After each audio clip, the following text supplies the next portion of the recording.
Il n'existe pas un sport plus machiste que le sport automobile. Hélas, les oui. quelques représentants passionnés, représentantes passionnés Merci, sont ignorés des médias. Vous êtes immonde, Jacques, vous êtes immonde. Alors que dans les années 50, 80, eh bien, les usines n'hésitaient pas à leur confier des volants. Enfin, des volants et tout ce qui va avec, évidemment. La Je dis ça voiture, au cas où donc. vous n'auriez pas compris. Bien sûr, je comprends jamais rien. Alors, elles ont d'ailleurs démontré leur talent, comme Marie-Claude Beaumont ou encore Michel Mouton, que nous sommes allés voir pour commenter des images de rallye exceptionnelles.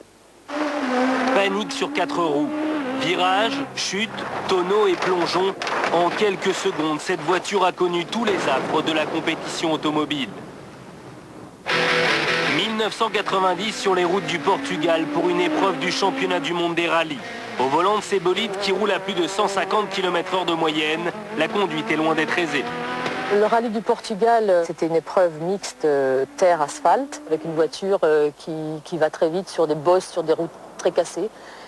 Mais c'était un rallye très beau, un très beau rallye. Je l'ai gagné effectivement en 1990. Où cette légende des rallyes est devenue vice-championne du monde. Michel Mouton, c'est l'un des plus beaux palmarès du sport automobile français. Des centaines de courses, des dizaines de succès, et pourtant Michel était toujours à la merci de l'accident. Quand on fait du rallye, l'accident fait partie du jeu, mais c'est ça qui est intéressant, c'est qu'il faut arriver à aller à la limite sans dépasser la limite tout le temps. Et la limite ce jour-là va être franchie sur le rallye du Portugal. Lors de cette manche disputée sur un tracé escarpé, cette voiture blanche pilotée par 2 femmes va connaître une soudaine sortie de route, à l'issue totalement imprévue.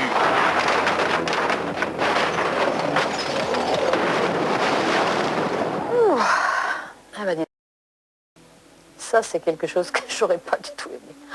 Quand on fait une sortie de route comme ça, c'est toujours dû à une raison bien précise. Mais c'est très difficile de la juger de l'extérieur. Ça semble un freinage avec un manque d'adhérence et la voiture qui part tout droit. En tout cas, on n'a pas du tout l'impression de virage. Donc s'il y a un virage à cet endroit, c'est qu'elle a loupé son freinage, à mon avis. La voiture n'essaye absolument pas de tourner.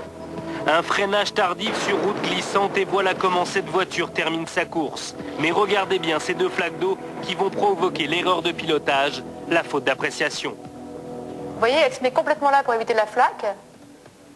Et là, elle part comme ça, alors qu'elle aurait dû attaquer son virage plutôt de l'autre côté. Mais cette flaque d'eau fait qu'elle n'a pas été sur la bonne trajectoire. Nathalie Simon est une inconditionnelle de sport mécanique. Elle participe régulièrement à des compétitions automobiles. Aussi, elle mesure aisément la chance qu'a été celle de Louise Alker et Tina Turner. Pour elle, c'était miraculeux de tomber dans de l'eau, parce qu'elles auraient pu se faire plus mal. Ensuite, il est miraculeux d'en sortir.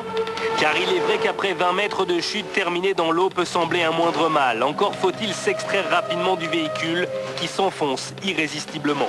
Quand on est dans l'eau, il faut vraiment être très rapide et analyser très vite la situation pour pouvoir réagir très vite. C'est pas évident d'être harnaché, d'être la tête en bas et de savoir ce qu'il faut faire, parce que dans l'eau, la voiture s'enfonce très vite.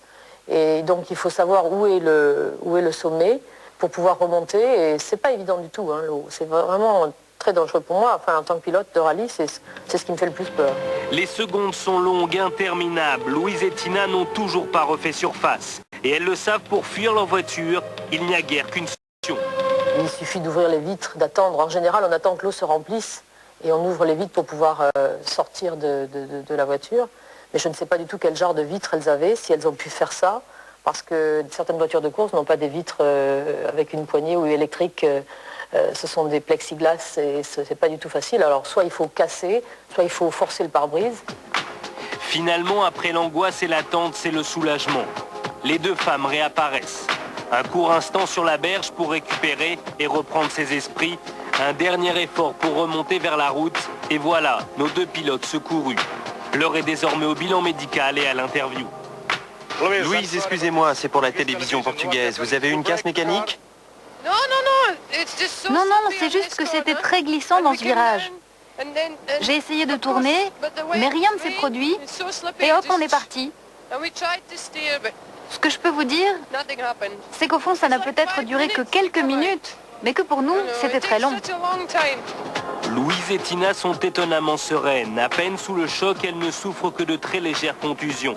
Après avoir été héliportées jusqu'à l'hôpital pour un bref contrôle, nos 2 pilotes ont repris le volant et la compétition. Bravo pour le sang-froid, parce qu'il fallait sortir de là.